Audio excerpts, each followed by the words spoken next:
Indian and luxury are pretty much synonyms because if you look at our craft and art, I think we've put our heart and soul into it to create all the lovely detailing. In this particular house, we are actually celebrating all of that.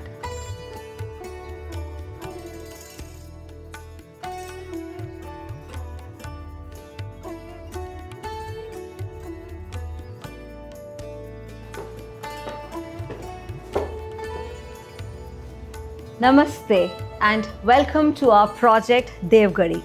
I'm architect Meena Murthy Kakar and I would love to show you around our new project which is based on the theme of Indian luxury. For detailed chapters and PDF, please visit buildofy.com. So this lies in the heart of Gurgaon and it's a villa. So it is around 8,000 square feet including basement. And it lies in a place which has identical villas which has been built. So when the client met us, one thing that they really wanted was to establish a strong personal presence inside the home. The minute you enter Devgarhi, you have a foyer. It has an inlay pattern on the floor with stone and brass and a Sanji art that kind of complements this black and white tone on the wall in front of it. This foyer leads to a passage which connects different parts of the house. We've used this passage and we've created a vibrant floor which you could say is part Rajasthan, part South.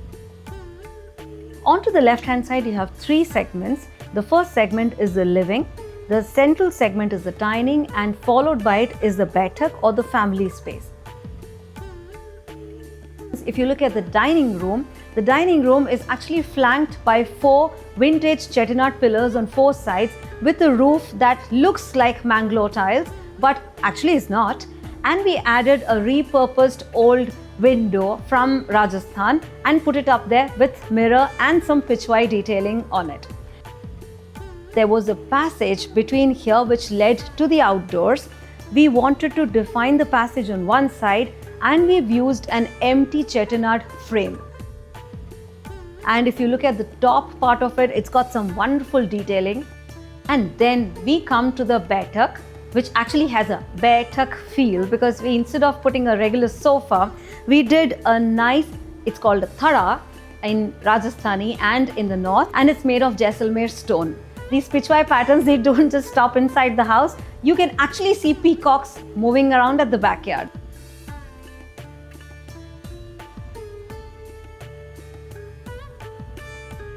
Some of the artworks that we've used in this house are phenomenal. For instance, the lovely Ganesha that occupies the space here in the living room is actually a combination of Kavi art from Konkan and Tanjore art from Tamil Nadu. And it's been done by a lady, Amita Sachdeva, who's actually from Noida. It's based on lime wash plaster using jaggery, and then there is stone dust which has been used to detail out the entire panel. One side right across where I'm sitting is actually a gorgeous swing. So we brought in this spin jhula from Pieces of Desire pod, and the lovely thing about it is it's almost like a sofa in itself. It's a grand big jhula. While on the passage on the right side you have the kitchen, which is again a colonial inspired kitchen in blues and whites. And at the fag end of the passage lies our door which actually opens into the guest bedroom, but we did not want a plain door. So we brought in some pitchwai patterns here and just turned the door into a work of art.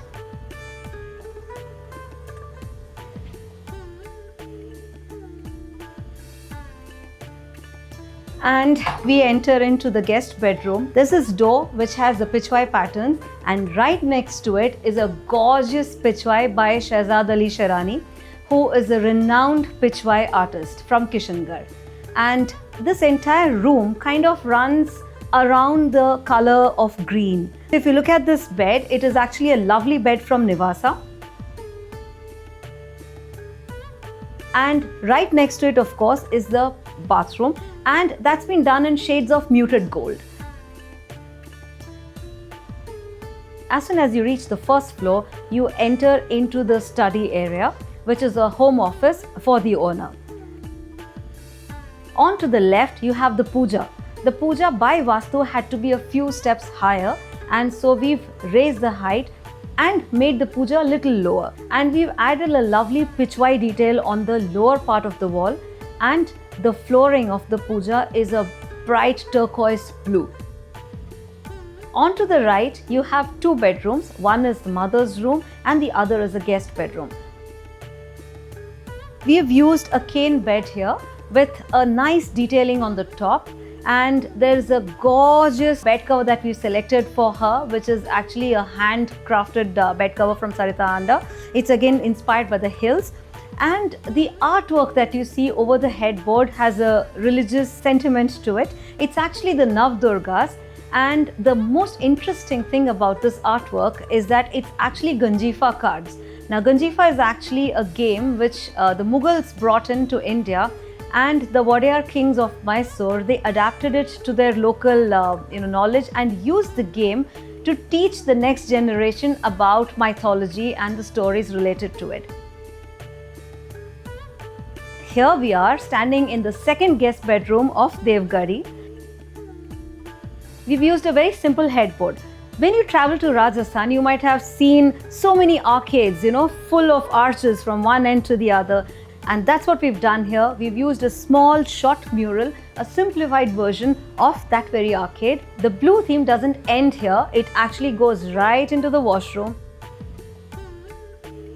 When you come to the second floor, as soon as you enter the anteroom, you have this lovely sofa which is very comfortable and you can literally sink into it, and it's by Gulmohar Lane. Right above it is a Gaunt collage by Gariba Singh Tekam, another very, very renowned artist. We have created a lovely four-poster bed handcrafted by one of our own carpentry teams. And then behind it lies a lovely Nilaya wallpaper, Sabyasachi collection.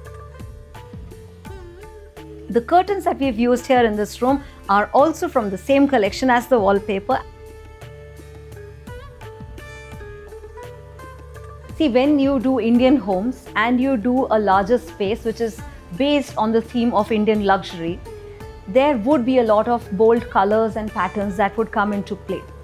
But we need to know that after designing, there is also a stage of styling the house. And we need to remember that in this case, usually in Indian home, styling takes a forefront. But when you do larger villas and you're playing with more textures and colors, the styling has to go a little subdued. We've not stuck to one state palette. This one has influences from Rajasthan, it has influences from the south, from the west, the Konkan areas as well. So you will see that very seamlessly amalgamating through the entire narrative of the house.